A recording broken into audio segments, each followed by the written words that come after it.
books. Who doesn't love a book and who doesn't love reading? So I thought I'd share with you some of my favourites. So my favourite author is Alistair MacLean, and I have no problem with sharing with you the fact that I really enjoy his works. So I've got Fear is the Key, Satan Bug, Breakheart Pass, Death Train, which wasn't actually written by him but he came up with the idea, Ice Station Zebra, Golden Rendezvous, Guns of Navarone, Way to Dusty Death, Where Eagles Dare, Goodbye California, Bear Island, and over here we've got Puppet on a Chain and When Eight Bells Toll.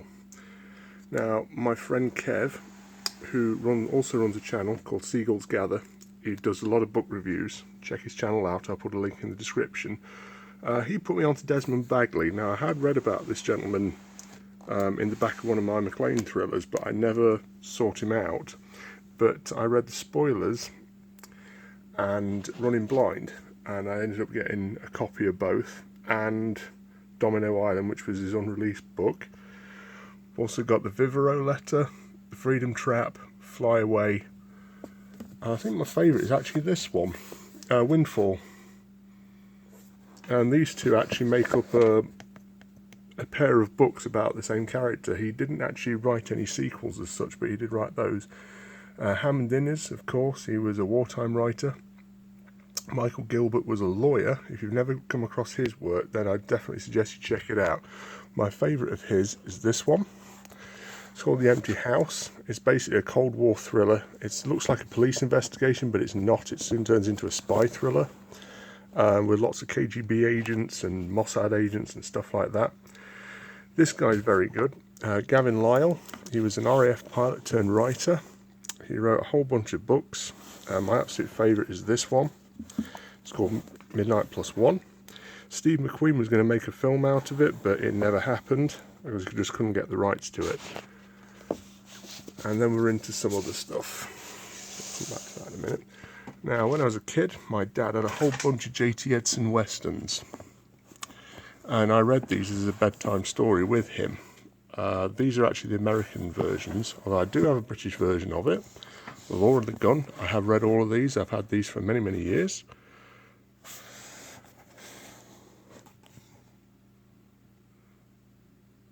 I do recommend J.T. Edson. He was a postman from Melton Mowbray who wrote these westerns on his kitchen table because he loved westerns as a kid, and so he decided to have a go himself. Get Carter, of course. It was originally called Jack's Return Home.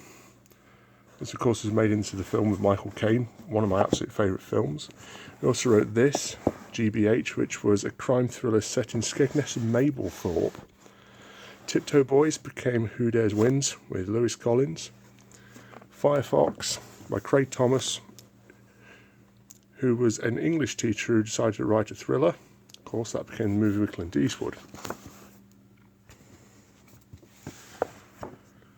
Running Man, Arnie movie, obvious, lots of people get killed. 1984, Big Brother is watching you. Brave New World, fantastic. Nothing Lasts Forever became Die Hard.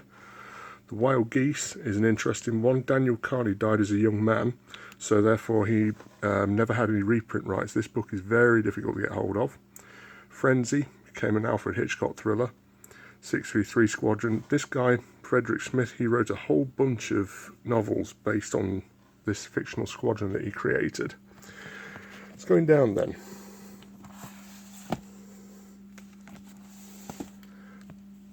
We have some Mr. Bond, James Bond. I have all the Bond books. These are the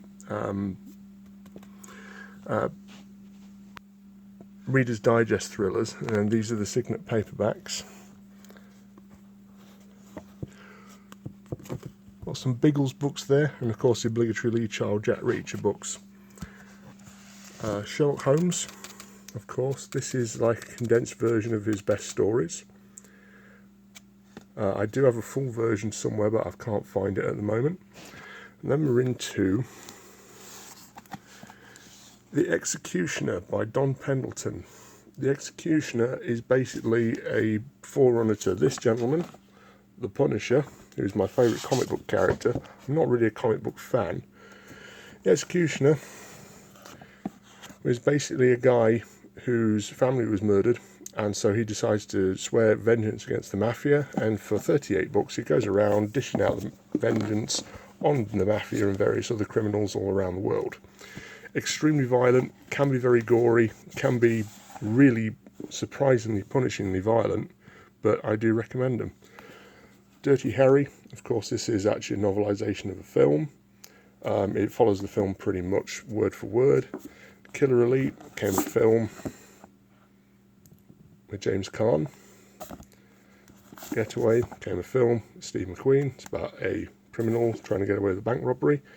James Ellroy, LA Confidential. The guy is a complete nut job, but he does write fantastic books. This is my favourite of his. I have read 2 or 3 others. You need a notepad and a pen to work out which characters to who and why, because they're that densely written. Bullet, originally called Mute Witness, by Robert L. Pike. Car Chase does not feature in the book. Sitting Target became a film with Oliver Reed. Taking a Pelham 123, it's been made twice. The first version is better. Eiger Sanction, a Clint Eastwood movie. Layer Cake, of course. It's the movie that got Daniel Craig the James Bond role, for better or worse. Shining. Stephen King, I have a bit of a love-hate relationship. I do like a couple of his books, but in general I find them to be rather insufferable and repetitive to read. Death Wish, a fair bit like the film, but not really. He doesn't actually kill anybody until 120 pages into a 160-page book. And then Jaws, of course. Everybody knows Jaws. The film was better than the book. The book is full of all sorts of weird subplots about the mafia, and in the book, Hooper is shagging Brody's wife, which is pretty uncomfortable reading. Then we're down into our Star Trek and Doctor Who collection. I won't bore you to death with that, because I know a lot of you are not Star Trek or Doctor Who fans. But yeah, quick look at some of my books. I have read all of these. First Blood, of course. The book is a hell of a lot more violent than the film. Walter Wager, he's an interesting one. He's basically an American version of Alistair MacLean or Desmond Bagley. I recommend his work. Richard Stark, The Hunter. This movie became Point Blank with Lee Marvin. It's been remade a couple of times as well. Assault on a Queen. This is an interesting book. It doesn't have a dust cover. It's basically diamond smuggling and diamond robbery aboard the Queen Mary, with the aid of an old German submarine. Interesting book, very good. 58 Minutes by Walter Wager. This is actually the book that put me onto this guy. This became Die Hard 2. So yeah, let's take a look at some other books I've got. I do love my motor racing, so there are all the British world champions, and not Lewis Hamilton. Carroll Shelby, this of course became the movie that became Ford and Ferrari. Alan Jones, Australian champion 1980. James Hunt, Against All Odds. This was the forerunner to the movie Rush, which came out a few years ago. Excellent movie. Of course, there's some other world champions. This is going to possibly make you a little sick. I met Mario Andretti at a race a few years ago. Absolutely fantastic gentleman. I won a raffle to win a ride in a Ferrari that he was driving. I put my name into the hat, didn't expect to hear anything, and he signed this book for me, which I just happened to have with me just on the off chance that I'd meet the man.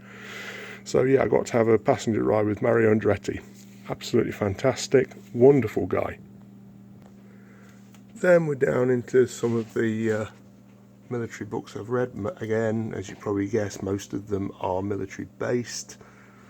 A couple I'm going to share with you right now. First one I'll share with you is Vulcan Boys by Tony Blackman, Vulcan test pilot. Signed by many of the aircrew. Tony Blackman, Simon Baldwin, John Reeve, Joe Lestrange, Mr. Withers, of course, who I've met, lovely chap. Yeah, this is a great book in itself. Tells you all about the history of the Vulcan, the people that flew it, the type of missions that it flew. Excellent stuff. Next book, possibly my favourite book ever written, Vulcan 607 by Roland White.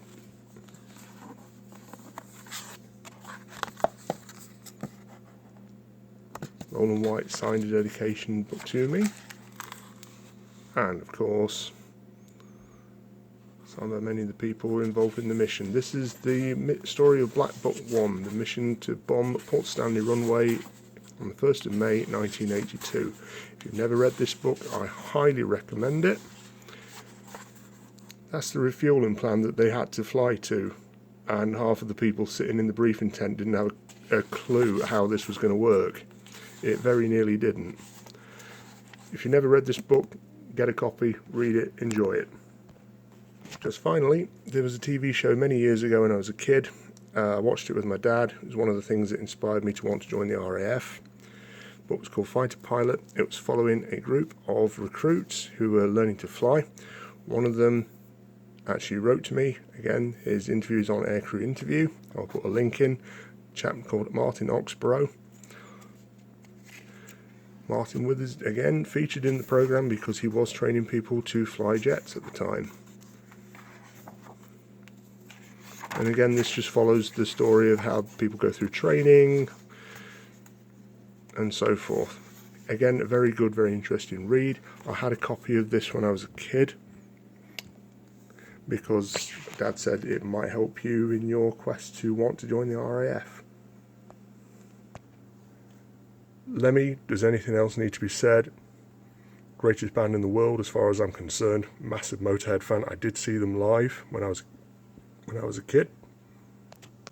And then some of the books I've got looking at the history of Falklands and the Gulf, and some autobiographies, of course. Met Roger Moore. He was doing a talk in York about 10 years ago. And going down.